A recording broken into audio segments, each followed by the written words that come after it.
मुस्काने बोले परसों घर ही अपमाने।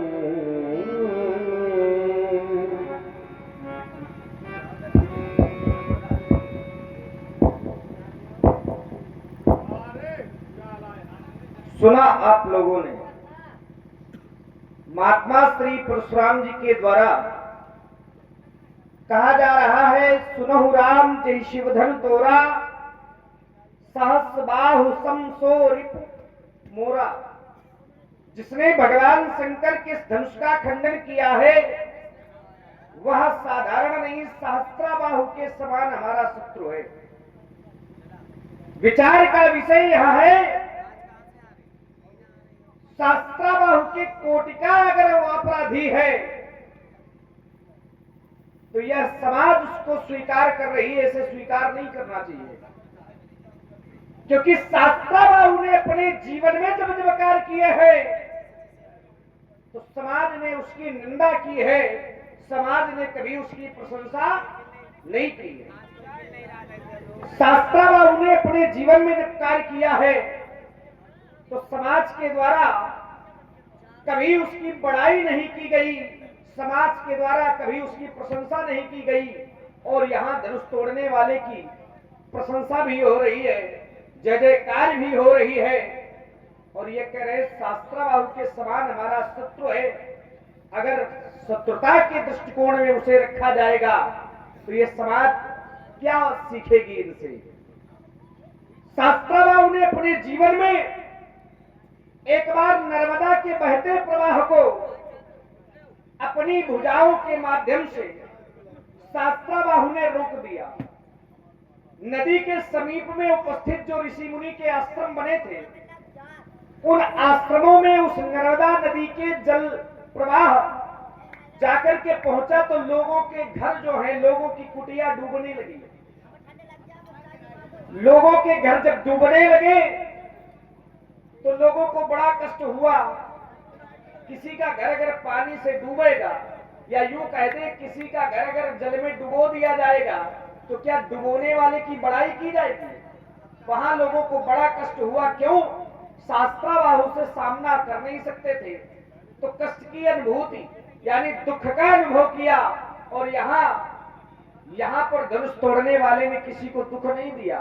प्रभु तो चाप खंड महिडारे, वहां नर्मदा के प्रवाह को लोगों ने देखा था तो दुख हुआ था, और यहाँ जब लोगों ने देखा तो देखी लोग सब भये सुखारी।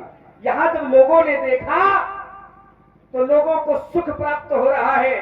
एक समाज को कष्ट पहुंचा रहा है, एक समाज को सुख पहुंचा रहा है, और इनकी दृष्टि में दोनों बराबर हैं। इनकी दृष्टि में दोनों बराबर हैं। अर्थात चाहे अत्याचारी हो, चाहे पापाचारी हो या दुराचारी हो, और अगर इनकी दृष्टि में सामने धर्माचारी भी आ जाए तो ये पापाचारी दुराचारी की क्षमता धर्माचारी से मिला देंगे। ये इनका न्याय है, ये इनका दृष्टिकोण है। सहस्त्राबाहु के साथ अगर बैरी है तो यहां पर लोग उसकी प्रशंसा कर रहे हैं। ब्रह्मादिक सुरसिद्ध मुनीसा प्रभु प्रशंसा दे यशीसा। कभी अपराधी को आशीर्वाद नहीं दिया जाता, कभी अपराधी की बड़ाई नहीं की जाती, और अगर सहस्त्राबाहु के समान है तो फिर प्रशंसा का पात्र कैसे? ये बात ठीक समझ में नहीं आ रही। द्वितीय बिंदु क्या बोले थे? सो बिलगाऊ बिहाई समाजा, सो बिलगाऊ उसे बिलग करो, या फिर बिहार समाजा या समाज उसका त्याग कर दे। और अगर ऐसा न किया गया न तो नहीं तो मारे जाइए सब राजा। एक तो समस्या यह है कि राजा बचे बहुत हैं। ये जितने राजा बैठे हैं ये सब साधु प्रवृत्ति के लोग हैं। देखिए, साधु किसी जाति व्यवस्था का नाम नहीं है। साधुता किसी जाति पर आधारित नहीं, किसी उच्च कुल में कोई जन्म ले वही साधु बनने का अधिकारी है। साधु एक चरित्र का नाम है, साधु एक स्वभाव का नाम है। और साधु अगर प्रवृत्ति किसी के अंदर आ जाए तो वो साधुता अपने जीवन में धारण कर लेता है। यहाँ राजा बचे बहुत हैं, यहाँ जितने लोग हैं सब साधु प्रवृत्त लोग हैं, और अगर ये मारे जाएंगे तो समस्या जगत इनके ऊपर आ जाएगी। ये बात कम समझ में आ रही है। इनके द्वारा अगर साधु संत सताए जाएंगे तो फिर ये न्याय होगा कि अन्याय होगा, धर्म होगा कि अधर्म होगा, पाप होगा कि पुण्य होगा। और ये कार्य यदि इनके द्वारा किया जाएगा तो क्या ये अपने चरित्र के साथ न्याय कर पाएंगे? कुछ बातें निकट कहते जाकर, क्योंकि जब व्यक्ति क्रोध में होता है तो उसे समझ में कम आती है। महात्मा जी प्रणाम। सब कुशल मंगल। भगवान ने शंकर का धनुष तोड़ दिया। हम पूछ रहे हैं कुशल मंगल, हम ये थोड़ी पूछ रहे हैं काहे टाल रहे हैं। हम ये पूछ रहे हैं कुशल मंगल आपके जीवन में भगवान शंकर का धनुष टूट गया है, इस कारण से क्रोध कर रहे हैं। हाँ, धनुष के टूटने पर अगर क्रोध कर रहे हैं तो फिर एक ही टूटा इतना क्रोध। और जब मैंने लड़कपन में बहु धनुही तोड़ी लड़काई, मैंने लड़कपन में बहुत सी धनुइयां तोड़ी हैं, तब कबहू असरिस कसरिस असरिस ऐसा रिस न कीन गोसाई, कभी आपने ऐसा क्रोध नहीं किया। जानना चाहेंगे? क्या जानना चाहेंगे? विशेष लगाओ है का लगाओ। यही धनु पर ममता के हेतु अगर इस धनुष पर का ममत्व है, ममता है, तो फिर के ही हेतु, उसका हेतु क्या है? पूज्यपात प्रातः सुननी महामहोपाध्याय स्तुत्य वरेण्य शब्दों के चुनाव में गड़बड़ी तो नहीं है? नहीं, वेदांत की भाषा।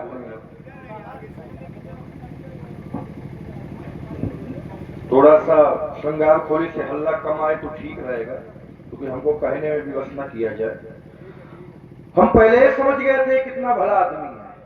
विश्वामित्र जी समेत दोनों भाई प्रणाम करने के लिए आए। इस बात के आप सभी साक्षी हैं। अब पहले जान गए थे लड़का को ठीक नहीं मिला, हमसे आशीर्वाद पा लिया, अब हम ही को ताल ठोक। शेष नाग अति विष भरे तऊ न करत आतंक, पर पीछी थोड़े जहर मां फिरे उठाए। एक ही व्यक्ति जानता है यार। अच्छा, बीची का डंक होता है छोटा सा, लेकिन अगर बीची ने ठीक ठाक डंक मारा तो सीधे सरेला दिखाई देता है। ईमानदारी से बताइए कि नहीं? आइए, राजकुमार लक्ष्मण ने कुछ विवेचनाएं की। इसकी जो प्रवृत्ति है वो भस्मासुर की प्रवृत्ति है। एक दैत्य था जिसका नाम था बकासुर, बाद में उसका नाम हो गया भस्मासुर, क्योंकि भगवान शंकर की 10,000 वर्ष तक तपस्या किया था। भगवान शंकर प्रसन्न हुए, कहा बेटा वरदान मांगो, 10,000 वर्ष तक तपस्या किया है तुमने। तो भस्मासुर ने कहा ऐसा वरदान दे दीजिए जिसके सर में मैं हाथ रखूं वो जलकर भस्म हो जाए, ऐसा वरदान दे दीजिए। बोले रात सीधे साधे कहा तथास्तु, जिसके मस्तक पर तुम हाथ रखोगे वो जलकर भस्म हो जाएगा। अब उसको वरदान तो मिल गया, लेकिन उसने कहा जब तक वरदान का परीक्षण नहीं होता तब तक वरदान ठीक ठीक माना भी नहीं जाता। पहले हम परीक्षण करेंगे तब हम वरदान मांगेंगे कि वरदान सच्चा है कि झूठा है। भोलेनाथ ने कहा परीक्षण कर लो, कोई व्यक्ति दिखाए तुमको तो उसके सिर पे मस्तक में हाथ रख दो, जलकर भस्म हो जाएगा। तो उसने उधर उधर देखा, जब कोई व्यक्ति ना दिखा तो उसने कहा भोलेनाथ कोई नहीं दिख रहा, परीक्षण तो अब आप के ऊपर होगा। भोलेनाथ सोचे अच्छा चेला मिला है। महाराज भोलेनाथ भागे, आगे आगे भोलेनाथ पीछे पीछे भस्मासुर। भोलेनाथ ने कहा अब की बार बच जाए, दोबारा ऐसा वरदान नहीं देंगे।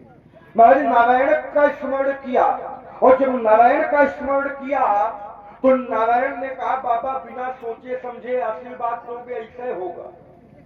नारायण से कहा प्रभु इस बार रक्षा कीजिए। तो वो नारायण एक ब्रह्मचारी के रूप को धारण करके उसी मार्ग पर खड़े हो गए जिस मार्ग से भस्मासुर जा रहा था।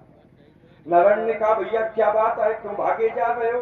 कहा वरदान मिला है, जिसके मस्तक पर हाथ रखूंगा वो जलकर भस्म हो जाएगा। नारायण ने कहा परीक्षण किया? तो कहा परीक्षण के लिए तो भाग रहे हैं।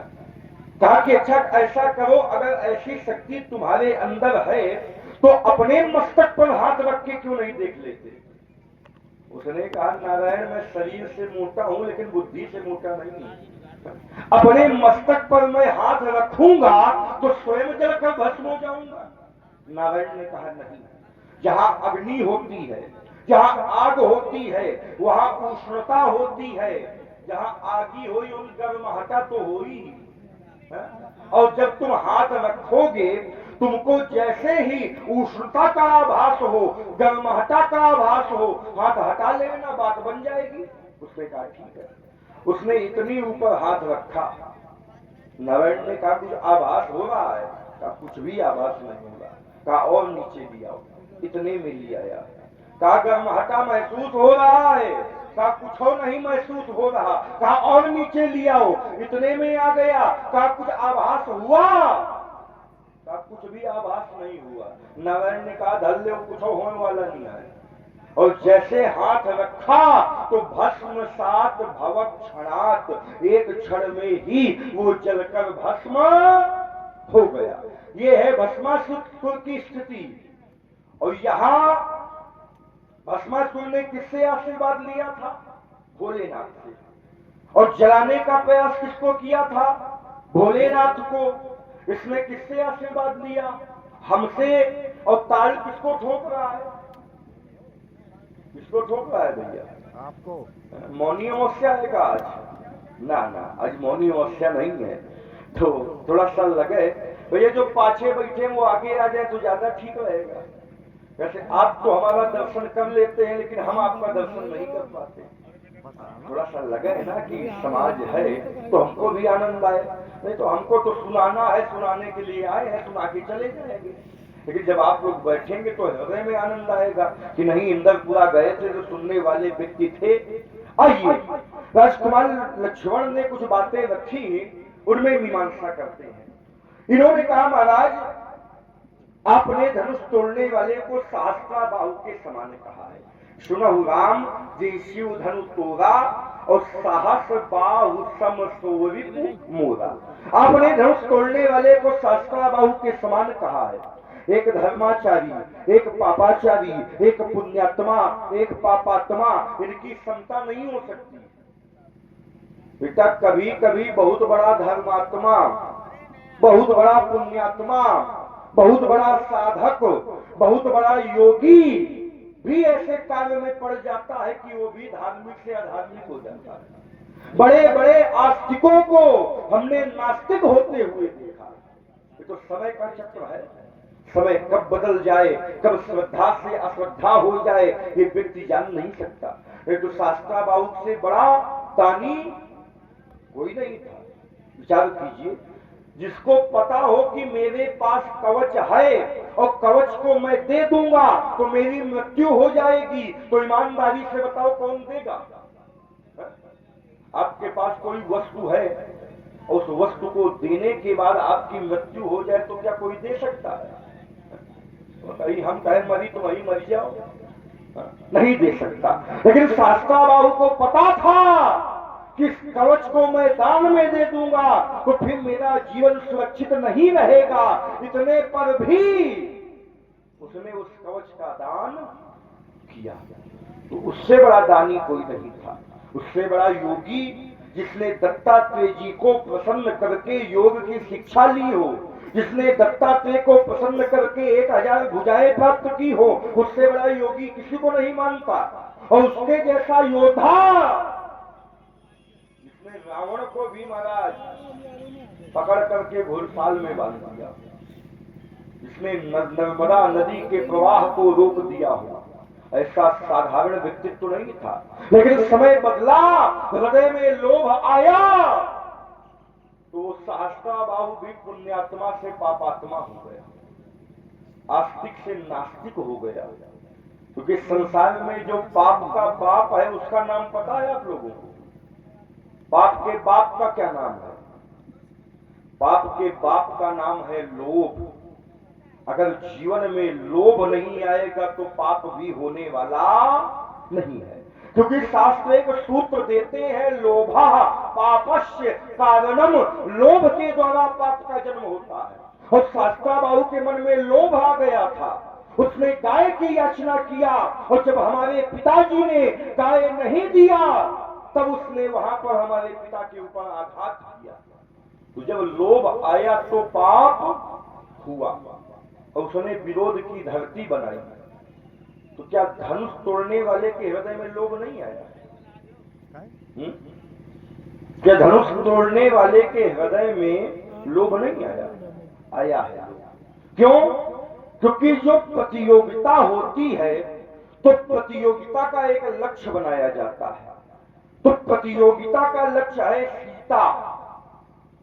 जो धनुष को तोड़ेगा उसको सीता मिलेगी, त्रिभुवन की विजय मिलेगी, श्री मिलेगी। तो जब धनुष तोड़ने वाला चला है तो पहले फल को देखा, देखी विपुल विकल वैदेही।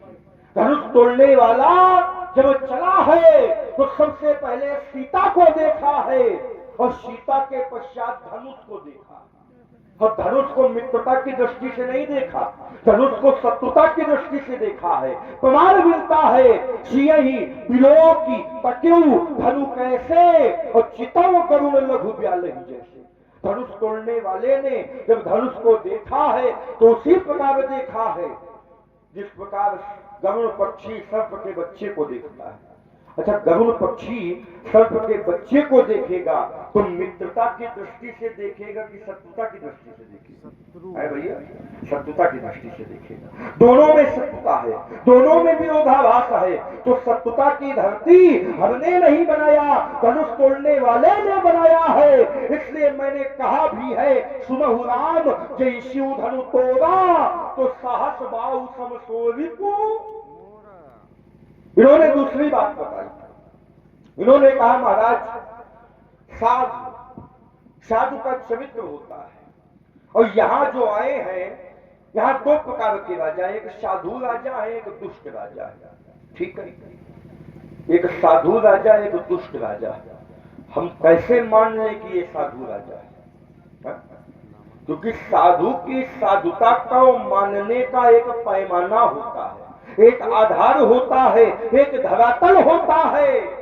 तो ये कह रहे हैं यहाँ आधे साधु हैं, आधे असाधु हैं, तो हम कैसे मान लें?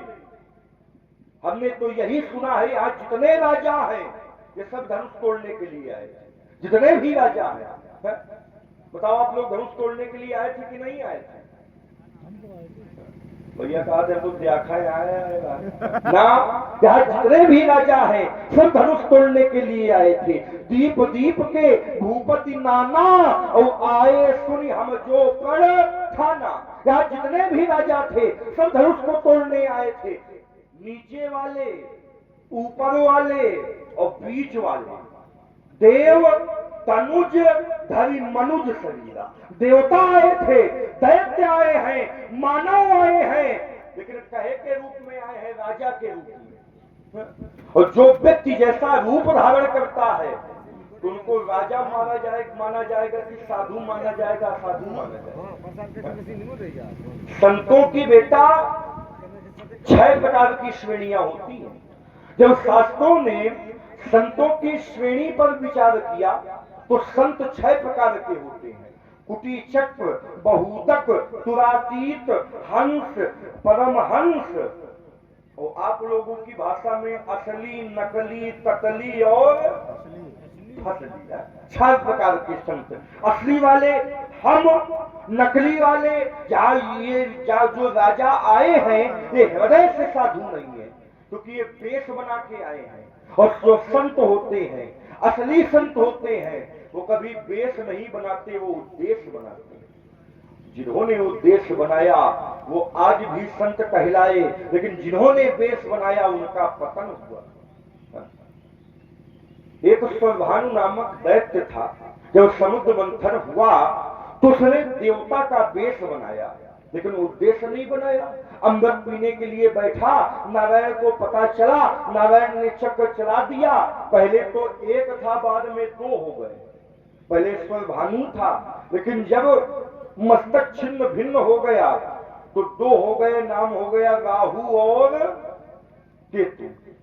विचार कीजिए, तो असली हम, नकली यहाँ के राजा।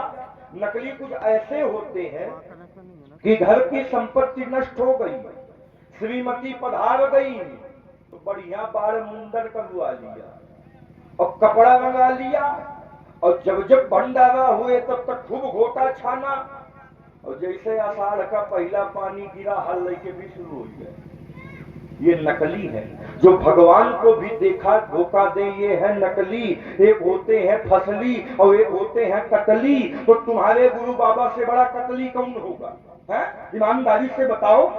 वशिष्ठ जी के 99 पुत्रों को मार दिया, जो लड़कन का न छोड़े वो कतली की असली कतली। और इनके गुरु बाबा से कतली हमको विश्व में कोई नहीं मिला। छोटे छोटे बालकों को, 99 बालकों को मार दिया, तो कतली तुम्हारे साथ है तो तुम कतली बनने की तुमको आवश्यकता नहीं है। हाँ, इन्होंने कहा न तुम्हारे जी है सब राजा, सभी राजा क्यों मारे जाएंगे? क्योंकि कर्म संसार में एक व्यक्ति करता है तो कर्म का फल एक ही व्यक्ति भोगता है। हम कहते हैं नहीं, ये सिद्धांत गलत है। संसार में कर्म तो एक व्यक्ति करता है, लेकिन कर्म का फल एक को नहीं बहुतों को भोगना पड़ता है।